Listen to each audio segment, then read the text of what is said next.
एक बार फिर से मैथमेटिक्स के इस वीडियो लेक्चर में आपका स्वागत है और इसमें हम लोग पढ़ेंगे कि फलन क्या होता है।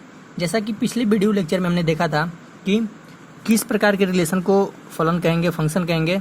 यहाँ पे जो हम लोग फलन की परिभाषा पढ़ेंगे वो इससे डिफरेंस है, ठीक है। यहाँ जो फंक्शन हम लोग वास्तव में यूज करते हैं मैथमेटिक्स में, ठीक है, उस पर्टिकुलर फंक्शन के बारे में पढ़ेंगे और ये बहुत ही इंपॉर्टेंट वीडियो लेक्चर है। और यहाँ पे फलन का वास्तविक हमें नॉलेज पता चलता है कि वास्तव में फलन होता क्या है, ठीक है। तो इस डिफिनीशन के अनुसार क्या है, तो इस डिफिनीशन, इस परिभाषा के अनुसार बताया गया है कि फलन क्या होता है। फंक्शन इज रूल, ठीक है। फंक्शन क्या है, एक नियम है, रूल है, ठीक है। That gives new element out of सब गिवन एलिमेंट, ठीक है। कि एक ऐसा रूल है जिसके तहत हम क्या करते हैं, नए एलिमेंट प्राप्त करते हैं। जो क्या करता है, नया एलिमेंट प्रदान करता है। गिव्स मतलब देता है नया एलिमेंट, नए अवयव देता है out of some given element, ठीक है। कुछ दिए हुए एलिमेंट के आधार पे हमें कुछ नए एलिमेंट मिलते हैं, ठीक है। इसको एग्जांपल के द्वारा हम लोग समझ पाएंगे। जैसे रूल क्या है, कोई नियम। तो इसके अंतर्गत क्या है, मान लीजिए कोई फलन है f(x = 3x), ठीक है।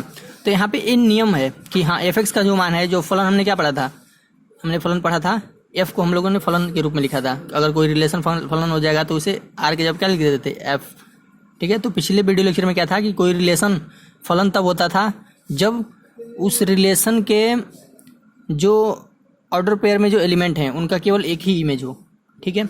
लेकिन यहाँ पे क्या बता रहा है कि जो फलन है वो क्या है, एक रूल है, नियम है, जो कुछ नए एलिमेंट देता है कुछ दिए गए एलिमेंट के आधार पे, ठीक है। जैसे अगर f(x = 3x) दिया है तो हमें क्या हो सकता है, f(x) के बहुत सारे वैल्यू मिल सकते हैं f के अलग अलग मानों पे।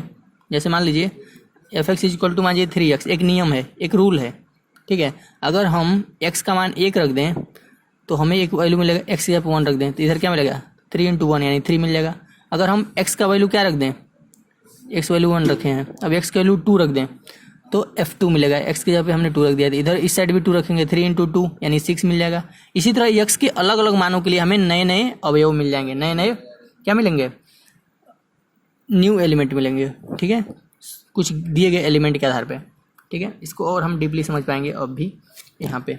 जैसे मान लीजिए हमारे पास एक रूल है f(x = 3x), इस रूल के आधार पे हमें नए नए अवयव मिलते रहेंगे। कैसे मिलेंगे ये देखते हैं।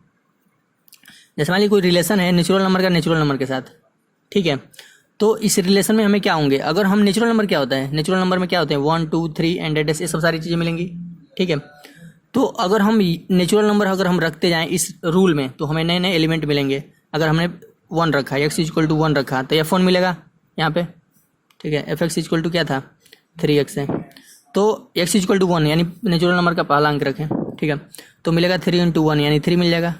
फिर से x = 2 रखेंगे तो f2 मिलेगा, क्या हो जाएगा, 3 × 2 = 6। इस तरह से x3 रखेंगे तो हमें एक नया मिलेगा f3, तीसरा फंक्शन, 3 × 3 यानी 9। इसी प्रकार से f4 रखें तो हमें f4 मिल जाएगा, क्या मिलेगा, 3 × 3x है ना, 3x, 3 × 4, यहाँ पे x के साथ मल्टीप्लिकेशन है तो यहाँ पर हो जाएगा 12। तो इस तरह से अगर हम x5 रखें, इस तरह बहुत सारे एलिमेंट रखेंगे तो हमें कुछ नए नए अवयव मिलेंगे। इस प्रकार से अगर f5 रखें तो और भी नए नए सारे एलिमेंट मिलेंगे। तो यहाँ पे बेसिकली क्या हो रहा है, अगर हम पहला अवयव 1 रख रहे हैं तो क्या मिल रहा है हमें, x = 1 रख रहे हैं तो हमें क्या मिल रहा है, फंक्शन 3 मिल रहा है। फिर से 2 रख रहे हैं तो क्या मिल रहा है, 2 रखने पर हमें 6 मिल रहा है तो यहाँ पर 6 लिख दिया।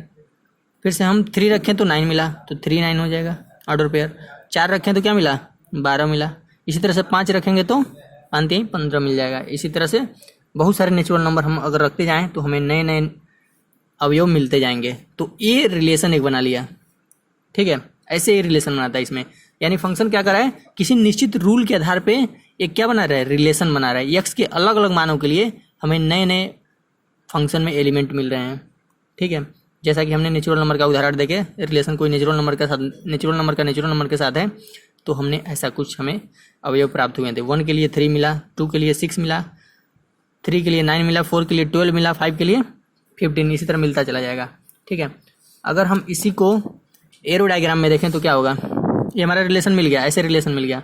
तो अगर हमें कुछ पर्टिकुलर रूल दिया रहेगा और कहेगा x के मान इतने इतने हैं, कह देगा x का मान नेचुरल नंबर है या x का मान 1 2 3 4 है, इतना बस है, तो x का मान इसमें रखते जाएंगे और नए नए फंक्शन मिलते जाएंगे और उसके अनुसार हम अपना क्या बना लेंगे, एक रिलेशन लिख लेंगे, ठीक है, तो ये होता है।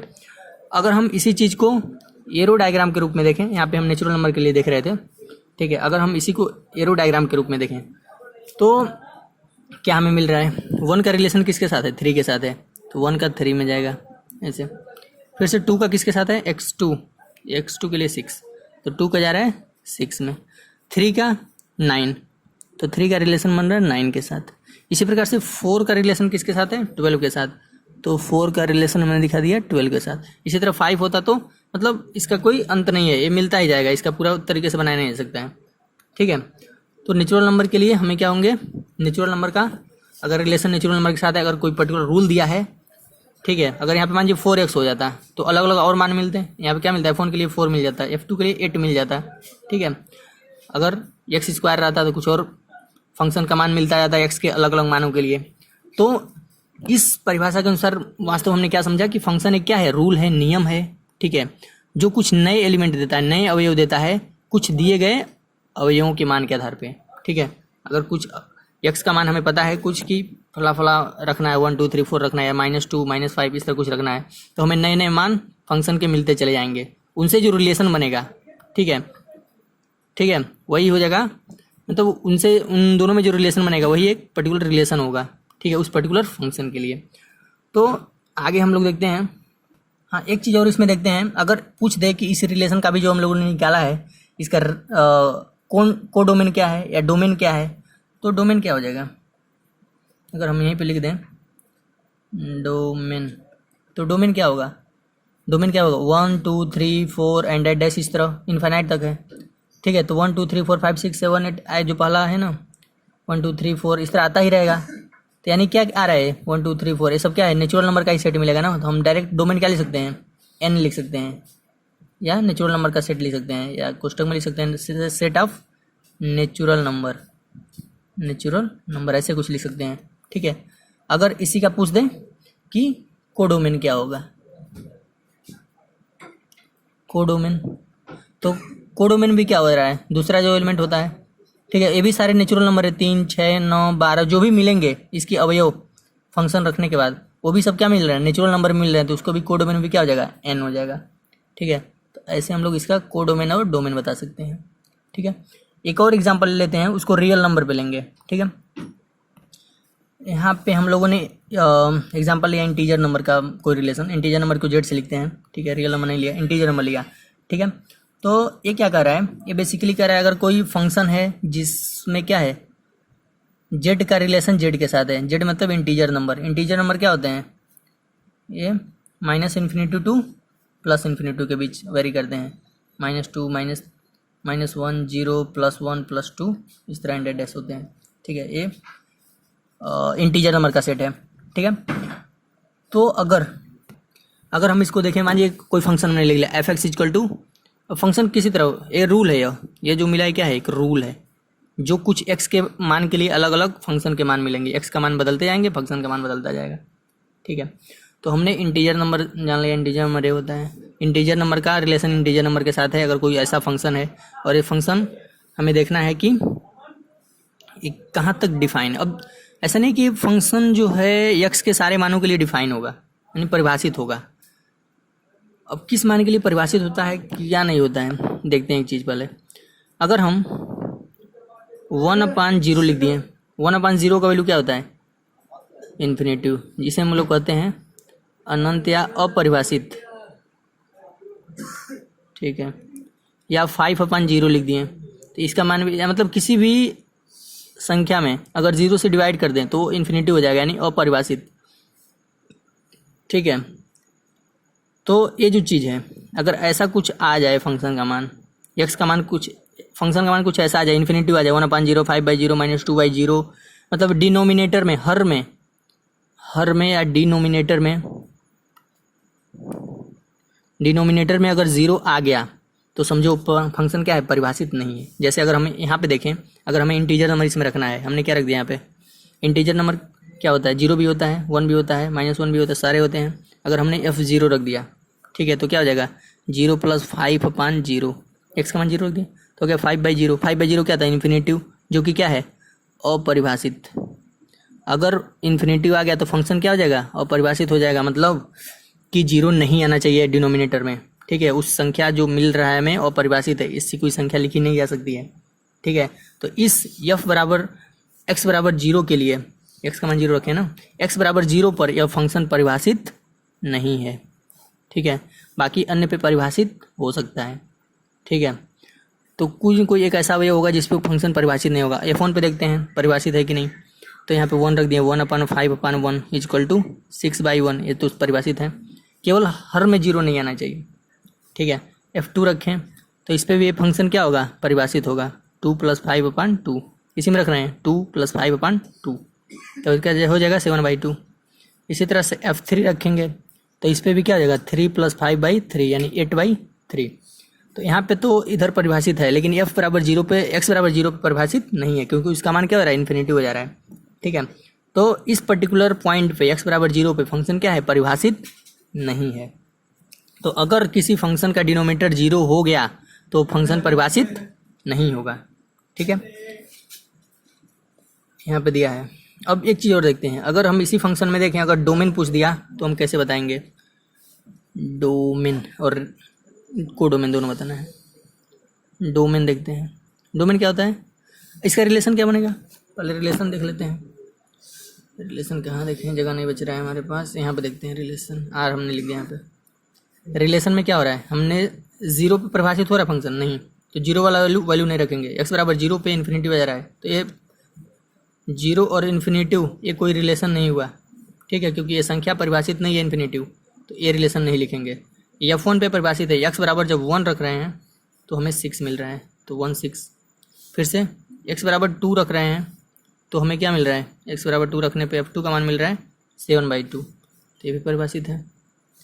अब x बराबर 3 रख रहे हैं तो हमें क्या मिल रहा है, 8/3, तो 3 रखने पे 8/3 मिल रहा है, ठीक है।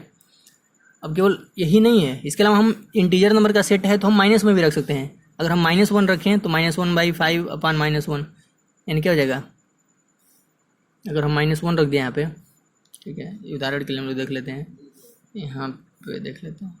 अगर f-1 रख दिया, x बराबर -1 रख दिया, इसको सीरियल से लिखना है, तो f-1 का मान क्या मिलेगा, -1/5 -1 + 5/-1 यानी हो जाएगा 4/-1 यानी -4 आएगा f-1 का मान, यानी x-1 रखने पर क्या आ रहा है, -4 आ रहा है, एंड ऐसे कुछ आएगा, ठीक है। तो 1 रखने पे 6, 2 रखने पे 7/2, 3 रखने पे 8/3, -1 रखने पे ऐसा कुछ, मतलब रियल नंबर कुछ भी रखें 0 को छोड़ के तो फलन परिभाषित है, कोई ना कोई मान मिल जा रहा है, लेकिन 0 रखने पर क्या आ रहा है, यहाँ पे इन्फिनिटी आ जा रहा है, ठीक है। तो केवल 0 के लिए परिभाषित नहीं है, बाकी अन्य अंकों के लिए क्या है, परिभाषित है। तो अगर हम इस फंक्शन को देखें और इसकी सहायता से अगर हम डोमेन निकालना चाहें, ठीक है, तो डोमेन क्या होगा, तो जो पहला अवयव है क्या है, 1 2 3 4 इसी तरह रखेंगे, या माइनस में रख सकते हैं, -2 -3, इंटीजर नंबर का कोई भी अवयव रख सकते हैं, यानी जाहिर सी बात है सारे इंटीजर नंबर रख सकते हैं, लेकिन किसको छोड़ के, 0 को छोड़ के, यानी डोमेन में 0 नहीं होना चाहिए, बाकी सारे इंटीजर नंबर चलेंगे। तो हम लोग डोमेन क्या हो जाएगा, इंटीजर नंबर में से 0 को घटा देंगे, ठीक है, यानी सारे इंटीजर में से अगर 0 को घटा दें तो वही होगा डोमेन, क्योंकि सारे अवयव ले सकते हैं इंटीजर नंबर का, लेकिन 0 को छोड़ के, क्योंकि 0 रखने पे फलन परिभाषित नहीं है, क्यों, क्योंकि इन्फिनिटी वैल्यू आ जा रहा है, तो ये परिभाषित इस पे नहीं है, बाकी सारे x के बाकी सारे मानों पे क्या है, फलन परिभाषित है। तो डोमेन क्या हो जाएगा, सारे इंटीजर में से 0 को हटा देंगे, तो z-0 लिख दिया। z मतलब क्या है, सेट ऑफ इंटीजर नंबर, ठीक है, तो ये में समझ आ गया। दूसरा है कोडोमेन। कोडोमेन क्या होता है, जो दूसरे अवयव हैं 6 7/2 8/3 -4, ये जो दूसरे अवयव हैं 6 7/2 8/3 -4, ये सब सारी चीज़ें, ये सब क्या आ रहा है, क्या 7/2 रियल, क्या 7/2 इंटीजर नंबर है, नहीं, इंटीजर नंबर ये तो रेशनल नंबर हो गया, ठीक है, ये भी रेशनल नंबर हो गया, ठीक है, या इर्रेशनल नंबर भी हो सकता है अगर वो नहीं कटेगा तो, ठीक है। तो ये सब सारी चीज़ें क्या हो गई, अगर हम इसको एक बात में कहें तो उसको रियल नंबर बोल सकते हैं, ठीक है, क्योंकि रियल नंबर जो होता है उसमें सारी संख्याएं आ जाती हैं, ठीक है, कोई भी अंक आ सकता है, कोई भी दशमलव आ सकता है, भिन्न आ सकता है, ठीक है, कोई भी संख्याएं हैं सब रियल नंबर के अंतर्गत आती हैं। तो इसका जो कोडोमेन है वो क्या हो सकता है, इसका जो कोडोमेन है वो हो सकता है रियल नंबर का जो सेट है, ठीक है, सारे रियल नंबर का सेट इसका कोडोमेन हो जाएगा। अलग अलग फलनों के लिए अलग अलग कोडोमेन और डोमेन का मान बदलते रहते हैं, वो जितना हम लोग एग्जाम्पल सॉल्व करेंगे उतना अधिक हमें समझ में आएगा। तो एक चीज़ बताया यहाँ पे, डोमेन और कोडोमेन का डिफिनेशन बताया है कि डोमेन वो होता है यक्स के जिस मान पर फलन परिभाषित होता है उनका समुच्चय, ठीक है, वही चीज़ हम लोगों ने लिखा है। यक्स के जिन मानों के लिए फलन परिभाषित था, 1 के लिए परिभाषित है, 2 के लिए है, 3 के लिए है, 4 के लिए है, -1 के लिए है, -2 के लिए है, यानी सारे अवयवों के लिए परिभाषित है, केवल 0 के लिए नहीं है। तो 0 को छोड़ के बाकी सारे अवयवों के लिए परिभाषित है, उनका जो समुच्चय है, मतलब हमने इंटीजर में से जेड को 0 को घटा दिया, ठीक है, तो जो समुच्चय मिला वही डोमेन है। और परिभाषा भी हमारा यही कह रहा है कि यक्स के जिस मान के लिए फलन परिभाषित है उनका समुच्चय डोमेन कहलाता है, ठीक है। फलन परिभाषित मतलब फलन का मान इन्फिनिटिव नहीं होना चाहिए, लेकिन 0 पे यहाँ पे इन्फिनिटिव हो रहा था, ठीक है। तो ये हमें डोमेन का परिभाषा समझ में आया। कोडोमेन का परिभाषा कर रहा है कि set of F x for the various value of x eight which function is defined, ठीक है। इसका हिंदी में मतलब यही है कि एफ एक्स का वो मान, एफ एक्स के जो मान होते हैं, यहाँ पे एक्स का मान है इस साइड में, और ये सारे एफ एक्स के मान है 1 के, 2 के, 3 के, तो जिस पे फलन परिभाषित होता है उन एफ एक्स का मान, यानी इन सब का मान, f-1 का मान, f-4 का मान, 0 को छोड़ के, 0 परिभाषित नहीं था फलन, इनका समुच्चय कोडोमेन कहलाता है। तो ये जो सारी चीज़ें आई थी 6, 7/2, 8/3, ये सब क्या हो जाएंगे, कोडोमेन। इन सब पे क्या था, इन सब के लिए फलन परिभाषित था, ठीक है, तो इनका समुच्चय हमने लिख दिया। अब ये सब सारी संख्याएं किसके अंतर्गत आ सकती हैं, रियल नंबर के अंतर्गत आ सकती हैं। तो हमने एक वर्ड में क्या लिख दिया कि जो कोडोमेन मिलेगा वो रियल नंबर होगा, क्योंकि बहुत सारे इंटीजर नंबर रखने के बाद यहाँ पे अलग अलग नंबर मिल रहे थे, जो कि उनमें से कुछ रेशनल नंबर थे, कुछ इरेशनल नंबर भी मिल सकते थे, ठीक है। तो इसको एक वर्ड हमने कह दिया कि रियल नंबर, क्योंकि रियल नंबर जो होता है वो सबका क्या होता है, सबसेट होता है, ठीक है।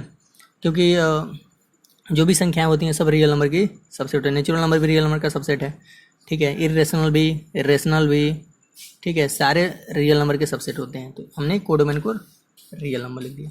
अभी और डीप में हमें समझ में आएगा जैसे जैसे हम आगे बढ़ेंगे। अगला एक पॉइंट है कि कैसे चेक करें कि किस बिंदु पर हमारा फलन डिफाइन है, परिभाषित है या नहीं है। अगर कोई फंक्शन दे दिया और पूछ दिया क्या फंक्शन किस बिंदु पर परिभाषित नहीं है, तो कैसे चेक करेंगे। तो हम इसके लिए सबसे क्या करेंगे, डिनोमिनेटर को 0 मान लेंगे, x+2 इक्वल टू क्या लेंगे, 0। तो x बराबर क्या जाएगा, -2।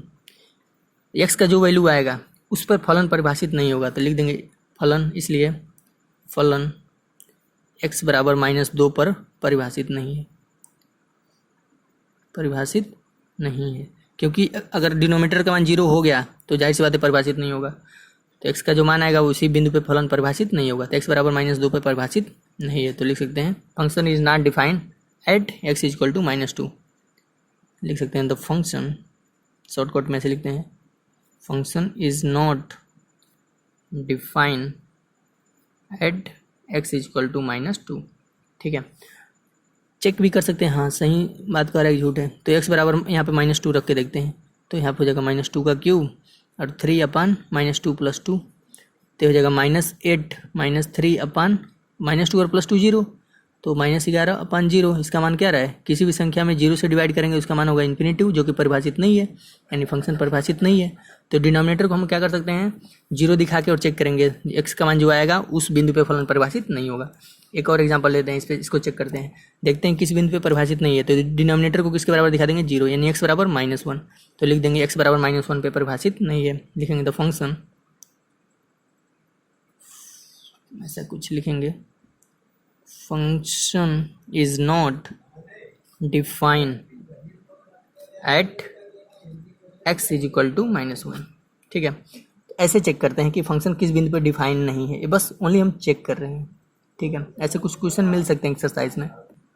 एक और है, उसको भी चेक करते हैं, x-2, यहाँ पे दो चीज़ें हैं, x+3 = 0, ठीक है।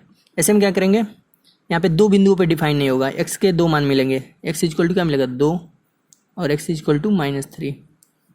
इन दोनों बिंदुओं पे फलन परिभाषित नहीं होगा, ठीक है। x के दो मान मिले, x बराबर 2 पर और x बराबर -3 पे। इन दोनों बिंदुओं पर डिनोमिनेटर को हमने 0 के बराबर दिखाया, हर को, उसके बाद एक्स के जो मान मिलेंगे उन बिंदुओं पे फलन परिभाषित नहीं होगा। सबसे पहले 2 पे चेक करते हैं, साइड में हम लोग चेक कर सकते हैं। 2 का स्क्वायर प्लस 2 और 2 माइनस 1 अपान 2 माइनस 2 और 2 प्लस 3। जाहिर सी बात है 2 माइनस 2 0, 0 का 5 से गुणा होगा 0, और ऊपर जो भी आएगा क्या होगा 4, 4 तो 6, 6 में 6 बचेगा, 6 अपान 0 सब क्या जगह इन्फिनेटिव, परिभाषित नहीं है। इसी प्रकार से x बराबर -3 पे भी परिभाषित नहीं होगा। ठीक है, चेक करेंगे तो पता चल जाएगा। तो लिख सकते हैं the function is not define,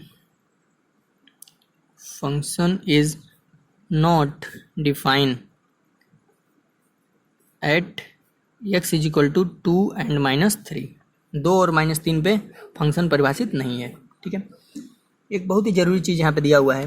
क्या दिया है, कह रहे हैं x के मान के लिए f(x) का केवल एक ही मान प्राप्त होगा।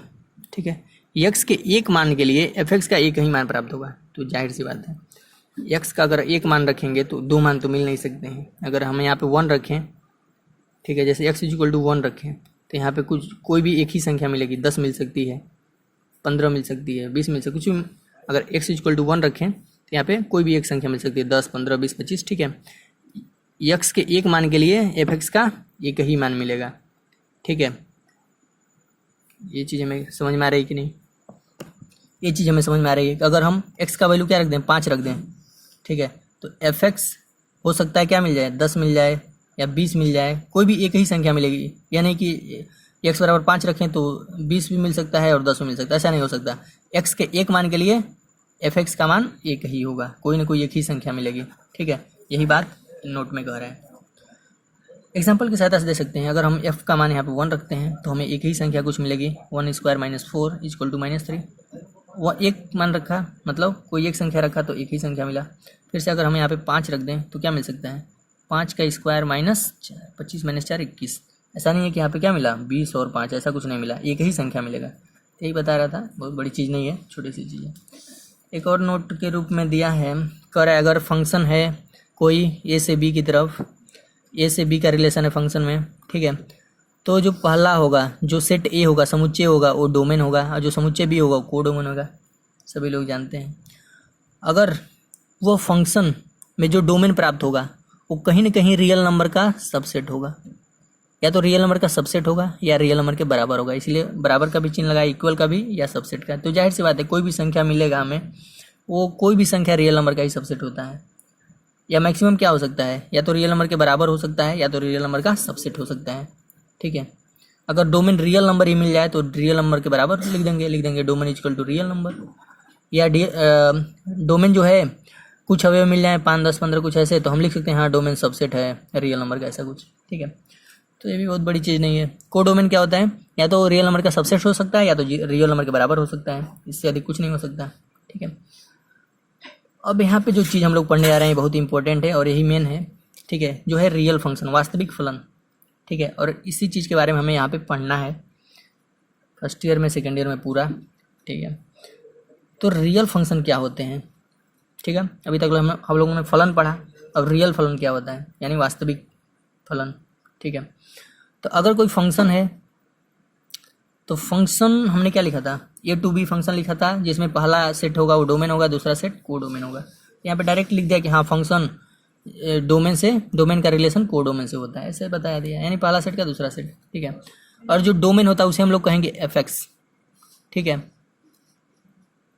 ये जो है इसको डोमेन कहेंगे, और जो मान मिलेगा, जो ये रूल है, उसको कहेंगे कोडोमेन। f(x) का वैल्यू रखने पे जो मिलेगा वो, जैसे यहाँ पे 1 रख दिया तो जो कुछ मिलेगा वो कोडोमेन, x रखा तो जो कुछ मिला वो कोडोमेन, 1 रखा तो जो कुछ मिला वो कोडोमेन। बहुत बड़ी चीज़ नहीं है। ठीक है, यहाँ पे डोमेन जो मिलेगा वो क्या होगा, रियल नंबर का या तो सबसेट होगा या रियल नंबर के बराबर। कोडोमेन या तो रियल नंबर का सबसेट या रियल नंबर के बराबर होगा। ठीक है, एक एग्जांपल देखते हैं और समझते हैं।